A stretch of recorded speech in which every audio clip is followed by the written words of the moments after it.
Share market ಈ ಒಂದು ಸಂದರ್ಭದಲ್ಲಿ ಯದ್ವಾ ತದ್ವಾ ಬೀಳ್ತಾ ಇರೋದಕ್ಕೆ ಕಾರಣ ಏನು, ಯಾಕೆ ಈ ರೀತಿ ಆಗ್ತಾ ಇದೆ, ಈಗ ನಾವು ಶೇರನ್ನು ಪರ್ಚೇಸ್ ಮಾಡೋದು ಎಷ್ಟು ಸೇಫ್ಟಿ ಇದೆ ಅನ್ನೋದನ್ನು ಈ ಒಂದು ವಿಡಿಯೋದಲ್ಲಿ ನೋಡೋಣ.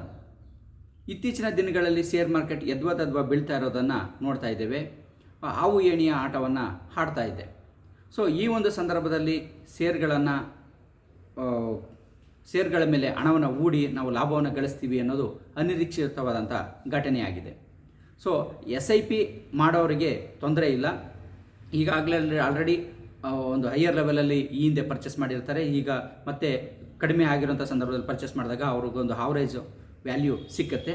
ಲಾಂಗ್ ಟರ್ಮ್ ಶೇರ್ಸನ್ನು ಇಡ್ತೀನಿ ಅಂತನವರು ಈ ಒಂದು ಸಂದರ್ಭದಲ್ಲಿ ಪರ್ಚೇಸನ್ನು ಮಾಡ್ಬೋದು. ಆದರೆ ಇಂಟ್ರಾ ಟ್ರೇಡ್ ಮಾಡೋ ಅಂಥವ್ರು ಮತ್ತು ಈಗ ತಕ್ಷಣದಲ್ಲಿ ಲಾಭವನ್ನು ಪಡ್ಕೋಬೇಕು, ಶಾರ್ಟ್ ಟರ್ಮಲ್ಲಿ ಲಾಭವನ್ನು ಪಡ್ಕೋಬೇಕು ಅಂತನವರು ಯೋಚನೆ ಮಾಡಿ ತಮ್ಮ ಅನುಭವದ ಮೂಲಕ ಅದನ್ನು ಪರ್ಚೇಸ್ ಮಾಡಿ ಅದರ ಇನ್ವೆಸ್ಟ್ಮೆಂಟನ್ನು ಮಾಡಬೇಕು. ಈ ಒಂದು ವಿಡಿಯೋದಲ್ಲಿ ನಾನು ಒಂದು ಡಿಸ್ಕ್ಲೇಮರನ್ನು ಕೊಡಲಿಕ್ಕೆ ಇಷ್ಟಪಡ್ತೇನೆ. ಈ ಒಂದು ವಿಡಿಯೋ ಒಂದು ಅಧ್ಯಯನಕ್ಕಾಗಿ ನಿಮಗೆ ಈ ಒಂದು ಕೆಲವೊಂದು ವಿಚಾರಗಳನ್ನು ತಿಳಿಸೋದಕ್ಕಾಗಿ ಈ ಒಂದು ವಿಡಿಯೋನ ಮಾಡಲಾಗಿರುತ್ತೆ.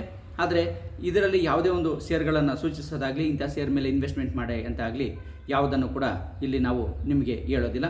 ನಿಮ್ಮ ಒಂದು ಅಧ್ಯಯನಕ್ಕೆ, ನಿಮ್ಮ ಒಂದು ಸ್ಟಡಿಗೆ ಪೂರಕವಾಗಲಿ ಅನ್ನುವ ಒಂದು ಕೆಲವೊಂದು ವಿಚಾರಗಳನ್ನು ಇಲ್ಲಿ ತಿಳಿಸ್ಕೊಡ್ಲಾಗುತ್ತೆ ಅಷ್ಟೇ. ಹಾಗಾಗಿ ಎಲ್ಲ ವಿಷಯಗಳನ್ನು ನೀವು ಸ್ವತಃ ಕೂಲಂಕುಷವಾಗಿ ಪರಿಶೀಲನೆಯನ್ನು ಮಾಡಿ ಇನ್ವೆಸ್ಟ್ಮೆಂಟನ್ನು ಮಾಡಬೇಕು. ಯಾರೇ ಒಬ್ಬರು ಸಜೆಷನ್ನು ಮಾಡಿದ್ರು ಅಥವಾ ಇದಕ್ಕೆ ಇನ್ವೆಸ್ಟ್ಮೆಂಟ್ ಮಾಡಿ ಅಂತಂದಾಗ ಕಣ್ಣು ಮುಚ್ಕೊಂಡು ಇನ್ವೆಸ್ಟ್ಮೆಂಟ್ ಮಾಡೋವಂಥದ್ದು ಬೇಡ. ಪರಿಶೀಲನೆಯನ್ನು ಮಾಡಿ ಇನ್ವೆಸ್ಟ್ಮೆಂಟನ್ನು ಮಾಡಬೇಕು.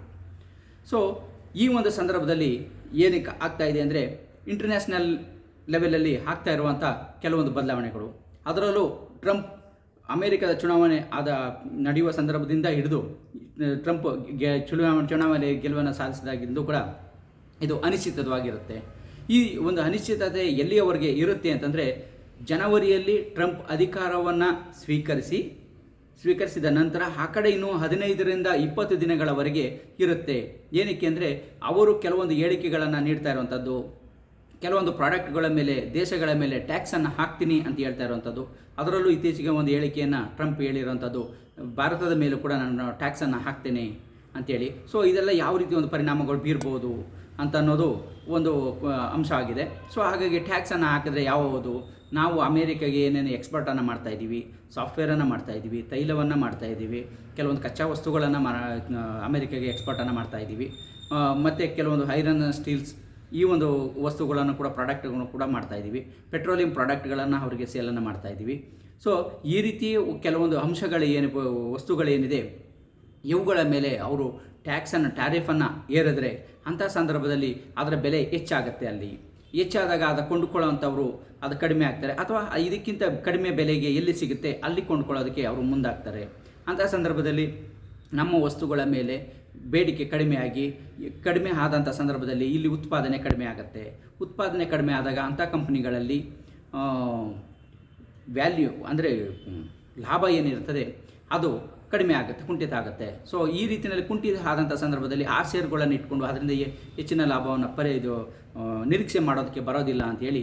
ಸೊ ಈ ರೀತಿಯಲ್ಲಿ ಆಗುತ್ತೆ. ಇದೆಲ್ಲನೂ ಊಹೆಗಳ ಮೇಲೆ ನಡೀತಾ ಇರೋವಂಥದ್ದು. ಸೊ ಹಾಗಾಗಿ ಟ್ರಂಪ್ ಜನವರಿಯಲ್ಲಿ ಅಧಿಕಾರವನ್ನು ಸ್ವೀಕರಿಸಿದ ನಂತರ 15-20 ದಿನಗಳ ಒಳಗಡೆ ಏನು ಕ್ರಮಗಳನ್ನು ಕೈಗೊಳ್ತಾರೆ ಅನ್ನೋದ್ರ ಮೇಲೆ ಈಗ ಅವರು ಹೇಳಿಕೆಗಳನ್ನು ನೀಡ್ತಾ ಇದ್ದಾರೆ.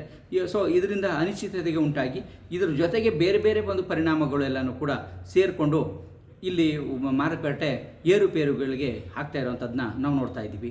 ಸೊ ಹಾಗಾಗಿ ಇಲ್ಲಿ ಒಂದು ಅನಿಶ್ಚಿತತೆ ಇರೋದು ಭಾಗಶಃ ಫೆಬ್ರವರಿವರೆಗೂ ಮುಂದುವರಿಯುವಂಥ ಎಲ್ಲ ಸಾಧ್ಯತೆಗಳು ಇದೆ. ಸೊ ಹಾಗಾಗಿ ಒಂದು ಕೂಲಂಕುಷವಾಗಿ ಪರಿಶೀಲಿಸಿ ಯೋಚನೆಯನ್ನು ಮಾಡಿ ನಿಮ್ಮ ಅನುಭವವನ್ನು ಉಪಯೋಗಿಸಿ ಇನ್ವೆಸ್ಟ್ಮೆಂಟನ್ನು ಮಾಡಿ. ತತ್ಕ್ಷಣದಲ್ಲಿ ಅಥವಾ ಶಾರ್ಟ್ ಲಾಭವನ್ನು ಮಾಡ್ಕೊಳ್ಳೋಂಥದ್ದು ಭಾಳ ಕಷ್ಟ ಇದೆ. ಅದನ್ನು ಯೋಚನೆ ಮಾಡಿ ಮಾಡಬೇಕು. ದಿಢೀರನ್ನೇ ಹೋದಂಥ ಸಂದರ್ಭದಲ್ಲಿ ನಷ್ಟ ಮಾಡ್ಕೊಳ್ಳೋಂಥದ್ದೇ ಜಾಸ್ತಿ ಇರುತ್ತೆ. ಸೊ ಹಾಗಾಗಿ ಯೋಚನೆಯನ್ನು ಮಾಡಿ ಶೇರ್ಗಳ ಮೇಲೆ ಇನ್ವೆಸ್ಟ್ಮೆಂಟನ್ನು ಮಾಡಿ.